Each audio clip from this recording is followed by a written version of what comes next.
मिलमय सर्वाधार मंगलमय मंगल करना विनवो बारंबार सद्गुरु के महिमा अनंत अनंत किया उपकार लोचन अनंत उघाड़िया अनंत दिखावन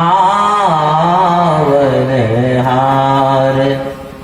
बोलिए प्रेम से श्री सद्गुरु महाराज की जय।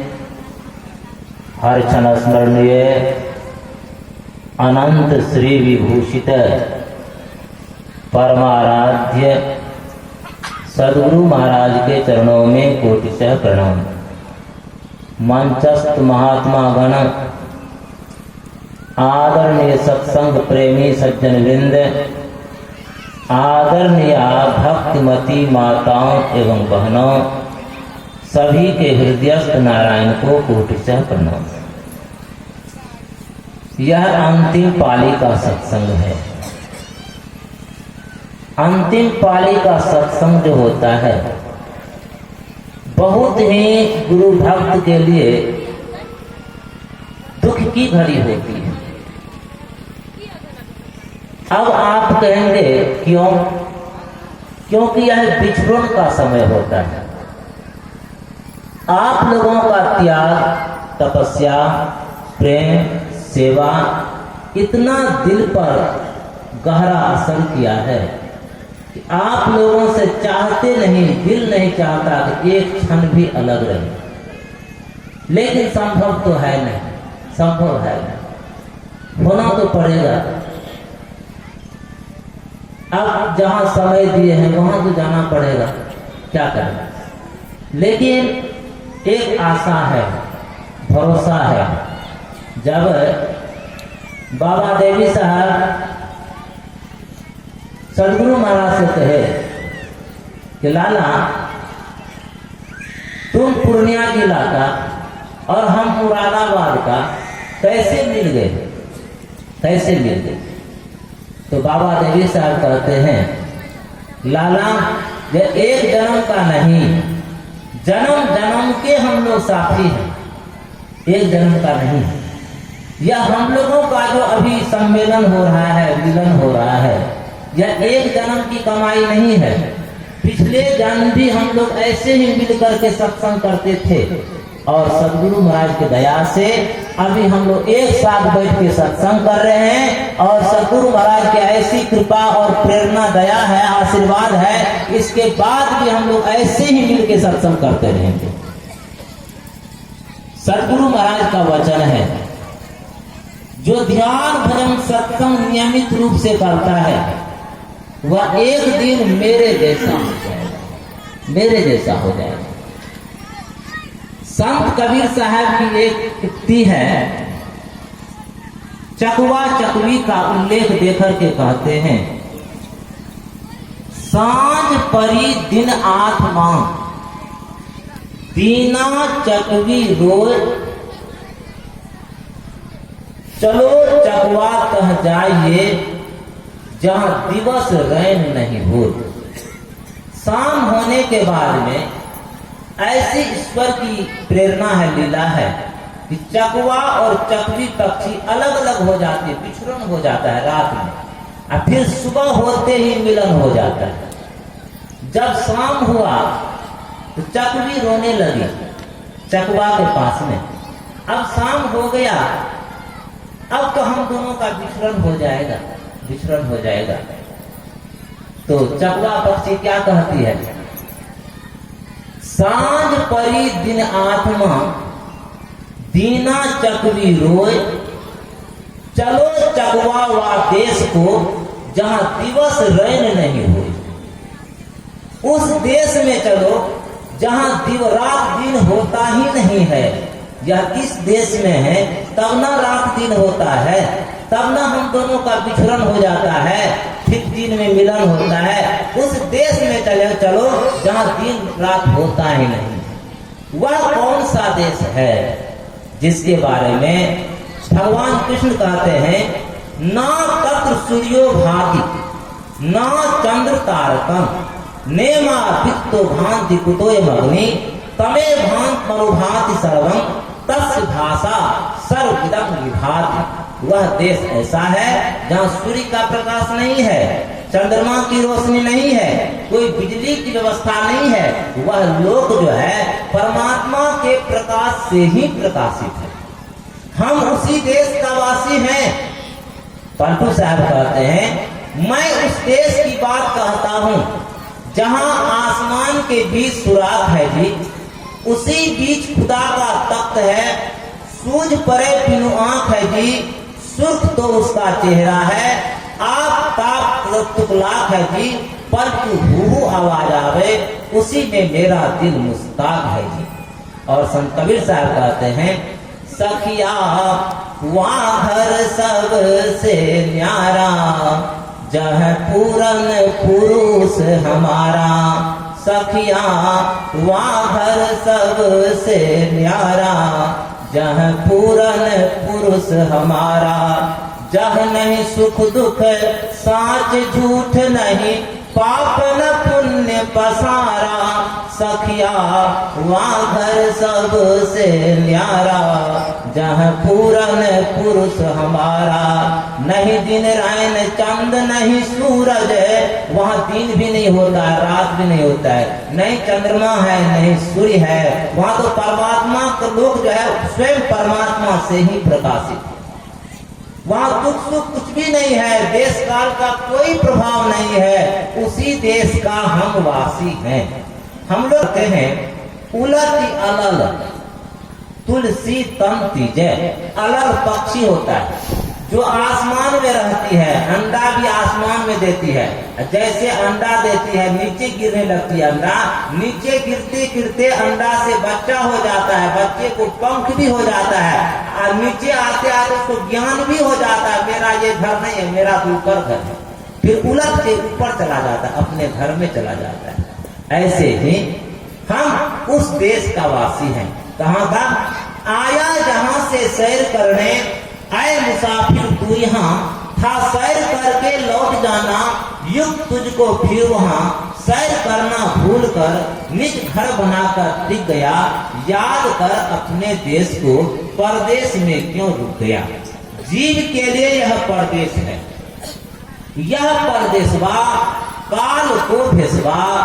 जोर आवे दुख पाही, सुधी करो प्यारे हो, आपन देश के जहवा क्लेश कछु नहीं। उस देश की सुधी करना है जहाँ दुख सुख कुछ भी नहीं है। हम उसी देश के वासी हैं, उसी देश का निवासी हैं। लेकिन साधु संत महात्मा गोस्वामी तुलसीदास जी महाराज कहते हैं यहाँ आकर के जो अपना घर द्वार बसा लिए, अपना समझ करके यहाँ रहने लगे, तो गोस्वामी तुलसीदास जी महाराज कहते हैं देह गेह नेह जानी जैसे धन गावनी। देह मतलब शरीर हो गया, देह गेह मतलब घर हो गया, नेह मतलब संबंधी हो गया, कुटुंब संबंधी हो गया। ये सब उतना ही टिकाऊ है जितना बादल में बिजली की छटक, इतना ही टिकाऊ है।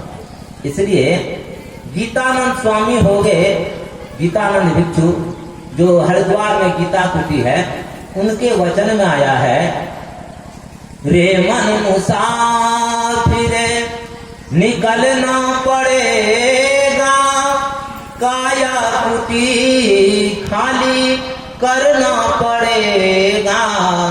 आएगी नोटिस तो जमानत न होगी, पल्ले घर कुछ अमानत न होगी।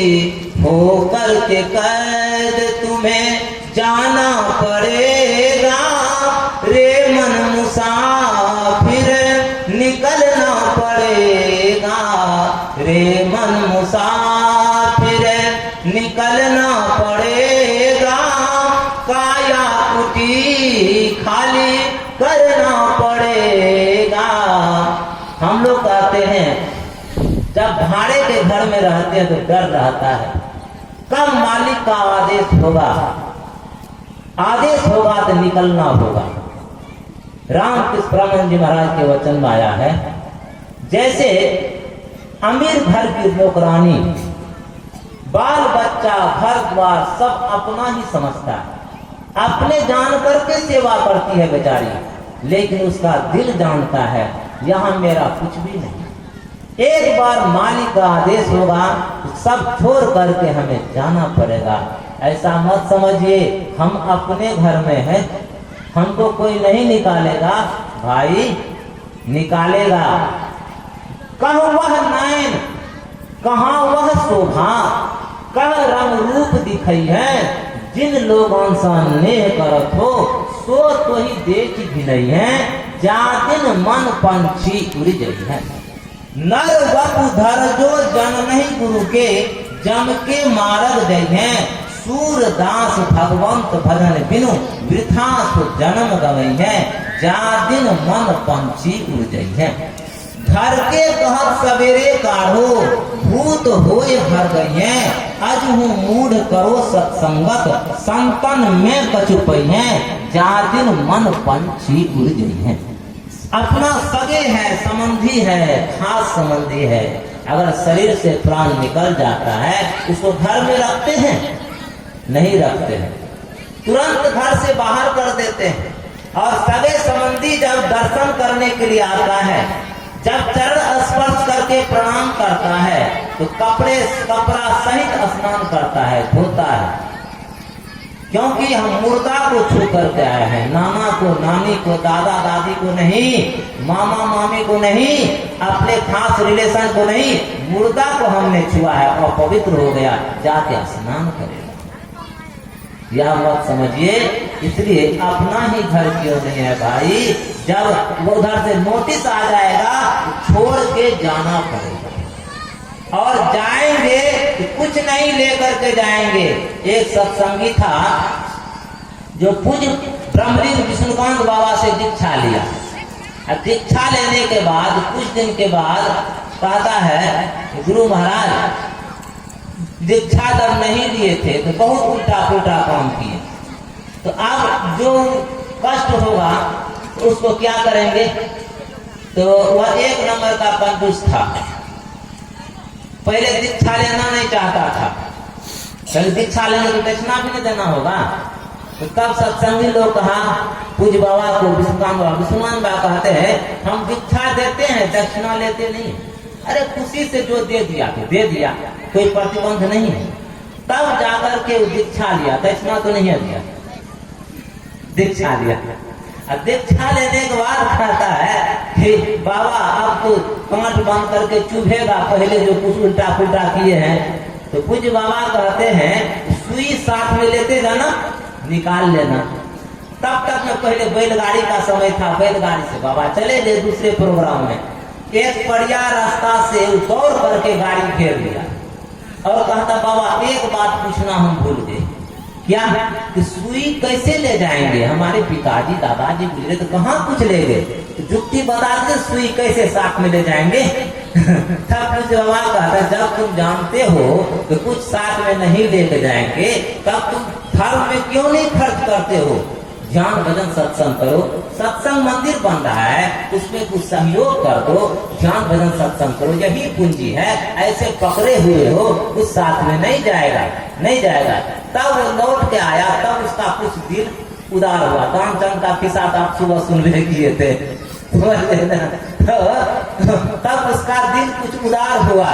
यही कहने का मतलब है भाई, यहाँ से तो कुछ लेके जाएंगे, इसलिए एकमात्र भक्ति रूपी धन ही साथ में जाएगा। मीराबाई के वचन में आया है, पायो जी मैंने राम रतन धन पायो, पायो जी मैंने राम रतन धन पायो, खर्चे नहीं कोई चोर न लेवै, दिन दिन बढ़त सवायो, पायो जी मैंने राम रतन धन पायो, पायो जी मैंने राम रतन धन पायो। अब देखिए जब निश्चित हो गया कि भक्ति रूपी धन ही साथ में जाएगा। रामचरितमानस का एक छोटा सा प्रसंग है। वह क्या है, आप लोग गिद्धराज जटायु का नाम सुने हैं। गिद्धराज जटायु का नाम, जब सीता हरण हो रहा था, जब रावण मां सीता का अपहरण करके ले जा रहा था, गिद्धराज जटायु की दृष्टि पड़ी। गिद्धराज जटायु गया, रावण से युद्ध किया। रावण से जब युद्ध किया तो रावण मूर्छित हो गया, मूर्छित हो गया। तो किसी ने कहा, गिद्धराज जी आप जरा 20 आंख का ऑपरेशन कर दीजिए ना। रावण को 10 सिर था ना, उसका 20 आंख हो गया। 20 आंख का ऑपरेशन कर दीजिए। क्या गिद्धराज जटायु को कहीं से कैंची लाना पड़ता है, कोई औजार लाना पड़ता, आराम से ऑपरेशन कर देता। लेकिन गिद्धराज जटायु क्या कहता है, देखिए रावण मूर्छित है, मैं क्या धर्म प्रधान देश है भारत, मैं भारत का पक्षी हूं, मैं ऐसा अधर्म नहीं कर सकता क्योंकि वह बेहोश है, बेहोश है। अच्छा एक बात आप विचार कीजिए, कुरुक्षेत्र को धर्म क्षेत्र क्यों कहा गया? कितना नरसंहार हुआ, कितनी क्षति हुई, लेकिन धर्म क्षेत्र कुरुक्षेत्र क्यों भगवान कृष्ण कहते हैं? इसलिए कहते हैं जब युद्ध आरंभ होता था उससे पहले अपने अपने गुरु को वान से प्रणाम करते थे, वान छोड़ते थे, गुरु जी के पास में चरण में जाके गिरता था, वह प्रणाम निवेदित होता था, तब जाके युद्ध प्रारंभ होता था।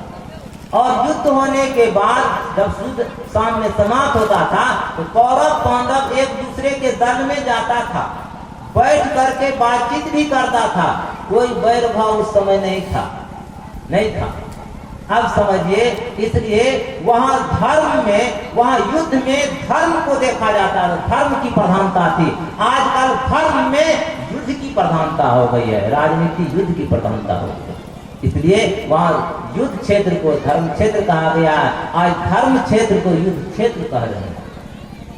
इसलिए जबकि भगवान कृष्ण धर्म युग धर्मावतार थे, अब भगवान राम धर्म युगावतार थे। युग धर्मावतार क्यों थे?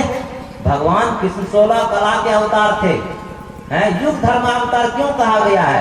युग के अनुसार जैसा धर्म का पालन करना चाहिए वैसा भगवान कृष्ण करते थे।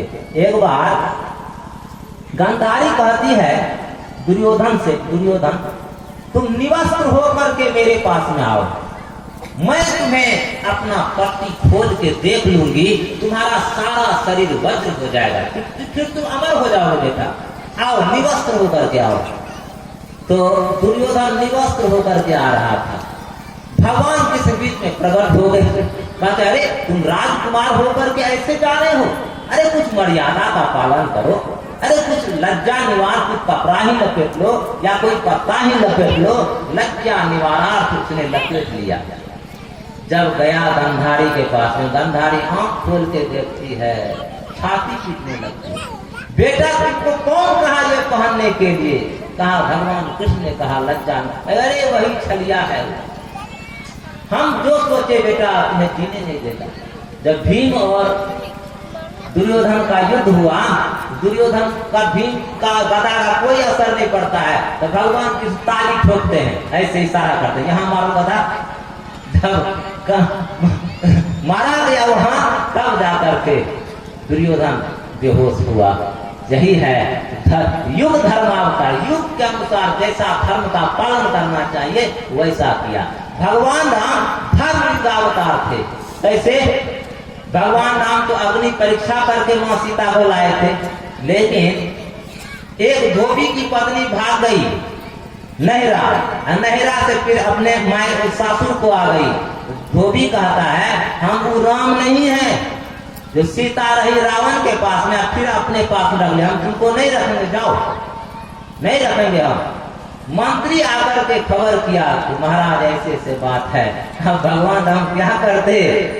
भगवान मर्यादा पुरुषोत्तम थे, मर्यादा के पालना माँ सीता को वन भेज देती है, वाल्मीकि मुनि का आश्रम में चली जाती है। जब वाल्मीकि मुनि के आश्रम से जब लक्ष्मण जी लौटने लगे तो वाल्मीकि कहते हैं, बेटी तुम्हें कुछ संदेश भी कहना है, कुछ खबर भी भिजवाना है। जबकि उस समय उस अवस्था में कोई पति अगर अपने धर्मपत्नी का त्याग कर दे तो वह क्या खबर देगी, इस युग के मुताबिक आप लोग जानते हैं, आप लोग समझ सकते हैं। लेकिन माँ सीता क्या कहती है कि पिताजी हमारे स्वामी का कितनी बड़ी कृपा है कि आप जैसे पिता के पास में हमको भेज दिए, आप जैसे पिता के पास में हमको भेज दिए, हमें कोई दुख नहीं है। लक्ष्मण जी से कहते हैं आप अपने भाई साहब का ध्यान रखेंगे, उनको कोई दुख नहीं हो, हमें कोई दुख नहीं है। कोई निंदा शिकार किया नहीं किया, निंदा शिकार, बस यही मर्यादा है, यही मर्यादा है। तो गिद्धराज जटायु कहता है मैं भारत का पक्षी हूँ, भारत धर्म प्रधान देश है, इसलिए मैं ऐसा अधर्म नहीं कर सकता। तब जवाब में कहता है देखो तुम तो धर्म का पालन कर रहे हो, जब रावण की मूर्छा दूर होगी तो तुम्हें तो मृत्यु की सैया पे सुला देगा। तो गिद्धराज जटायु क्या कहता है, जो भारत की पक्षी है, कितना अपवित्र है, किसी के घर पे अगर बैठ जाए गिद्ध तो पंडित जी 20-25 हजार का बिल बना देंगे और आप लोग बिना पूजा किए दिल मन नहीं मानेगा। मैंने सर इतने सत्संगी लोग कोई ऐसे निष्ठावान हैं जो सत्संग के द्वारा ही सब कुछ करवाते हैं। अब कुछ ऐसे भी सत्संगी पहले पंडित जी के द्वारा घरवास करवा लेगा, तब बाबा को बाबा सत्संग को क्या देती, सत्संग को क्या देती है बेटा न। तो ठीक है, जैसे भी श्रद्धा है सब ठीक है, लेकिन देखिए गिद्धराज जटायु की मूर्छा जब दूर हुई, रावण की मूर्छा जब दूर हुई, गिद्धराज जटायु से फिर लड़ाई हुई कृपान के द्वारा। कृपान किसे कहते हैं, कृपा न इधर कृपा न उधर कृपा, कृपान के दोनों तरफ धार रहता है, न इधर कृपा न उधर कृपा। कृपान के द्वारा क्या किया, रावण गिद्धराज जटायु के पंख को काट दिया। गिद्धराज जटायु राम राम राम राम कहते हुए धरती पे आके गिर गए। तो किसी ने पूछा जटायु जी पहले पंख था तो आप भगवान का दर्शन करने के लिए जाते थे, लेकिन अब पंख भी आपका नहीं है, आप तो भगवान का दर्शन भी नहीं कर सकेंगे। तो गिद्धराज जटायु का आत्मबल कितना मजबूत है। गिद्धराज जटायु कहता है देखिए जब पंख था तब हमारी जिम्मेदारी थी भगवान का दर्शन करना, और पंख नहीं है अब भगवान की जिम्मेदारी है दर्शन देना। अब भगवान की जिम्मेदारी